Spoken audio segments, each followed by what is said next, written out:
বন্ধুরা, আজকের ভিডিওটি হলো আপনারা কিভাবে শ্রী চৈতন্য মহাপ্রভুর জন্মস্থানে যাবেন সেটা নিয়ে। তো মন্দিরের সামনে থেকে আপনারা পেয়ে যাবেন অনেক টোটো। তো ওখান থেকে মাত্র 15 টাকা দিয়ে আপনারা চলে যেতে পারবেন শ্রী চৈতন্য মহাপ্রভুর মন্দিরের সামনে। এছাড়াও আপনারা যদি রিজার্ভ করেন সেক্ষেত্রে ভাড়া একটু বেশি নেবে। আপনাদের মাসির বাড়ি ও নিমাইচাঁদের জন্মস্থান দুটোই ভ্রমণ করাবে টোটো দাদারা। তো আমি শুধু গিয়েছিলাম শ্রী চৈতন্য মহাপ্রভুর জন্মস্থানে। টোটোতে বসে আছি। মায়াপুরের আরও অন্যান্য মঠ ও মন্দিরের দর্শন করতে করতে আমরা 4 জন মিলে পৌঁছে গেলাম নিমাইচাঁদের জন্মস্থানের সামনে। এই হচ্ছে ভগবান শ্রী চৈতন্য মহাপ্রভুর জন্মস্থান। ইস্কন মন্দির থেকে মাত্র 2 কিলোমিটার রাস্তা। ওখান থেকে টোটো ধরে চলে আসতে পারবে এখানে।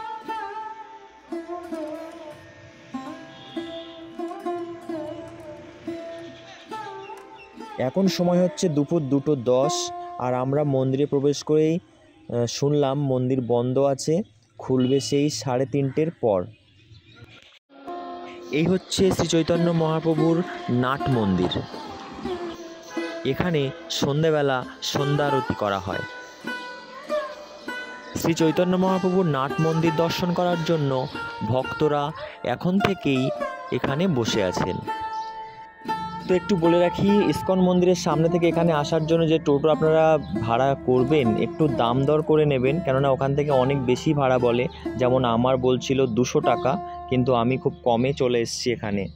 নতুন ভেবে ওরা অনেকেই ঠকিয়ে নেয়, তো সেদিকে আপনারা একটু খেয়াল রাখবেন এবং ন্যায্য ভাড়া দিয়ে চলে আসবেন এই মন্দিরটাতে। মন্দিরের পিছনের সাইডে এলে দেখতে পাবেন এরকম একটি পুকুর, যেখানে প্রচুর পরিমাণে মাছ খেলা করছে। আর পুকুরের ঠিক ওই পারে আছে এখানকার বিদ্যালয় বা স্কুল।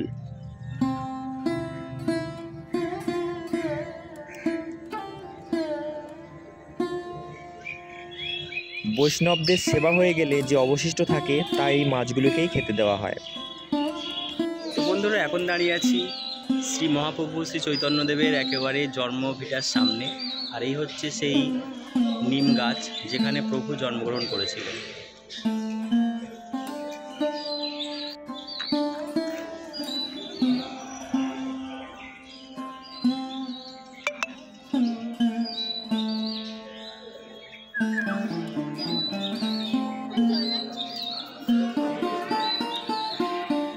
চৈতন্য মহাপ্রভুর জন্মস্থানে যে নাট মন্দিরটি আছে ওটা খোলে হচ্ছে দুপুর 3:30 থেকে সন্ধ্যা 7টা পর্যন্ত, আর সকাল 6টা থেকে দুপুর 12টা পর্যন্ত।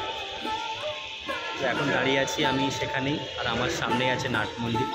তো দেখাই তোমাদের, অপেক্ষা করছি এখন নাট মন্দিরটি খোলার। তো এটা দর্শন করেই আমরা কৃষ্ণনগর স্টেশনে চলে যাব।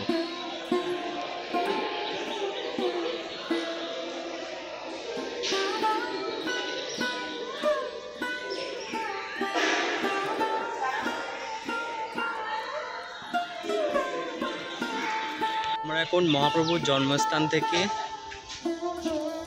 কৃষ্ণনগর স্টেশনের দিকে যাচ্ছি। শ্রী চৈতন্যদেবের জন্মস্থানের মন্দিরের সামনে অনেক টোটো আপনারা পেয়ে যাবেন ইস্কন মন্দির যাওয়ার জন্য।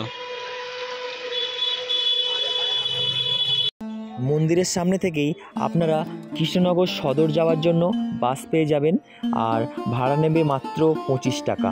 ওখান থেকে একটি টোটো ধরে আপনাদের পৌঁছতে হবে কৃষ্ণনগর সিটি জাংশন। জানালা দিয়ে মায়াপুরের অপরূপ সৌন্দর্য দেখতে দেখতে পৌঁছে গেলাম কৃষ্ণনগর সদর স্টপেজে। এই জায়গাটার নাম হচ্ছে কৃষ্ণনগর সদর। তো এখানে বাস আপনাদের নামিয়ে দেবে। এখান থেকে 10 টাকা টোটো ভাড়া করে আপনারা কৃষ্ণনগর স্টেশনে পৌঁছে যাবেন। এই হচ্ছে কৃষ্ণনগর সদর বাস স্ট্যান্ড বা টোটো স্ট্যান্ড। আরে আমার মা,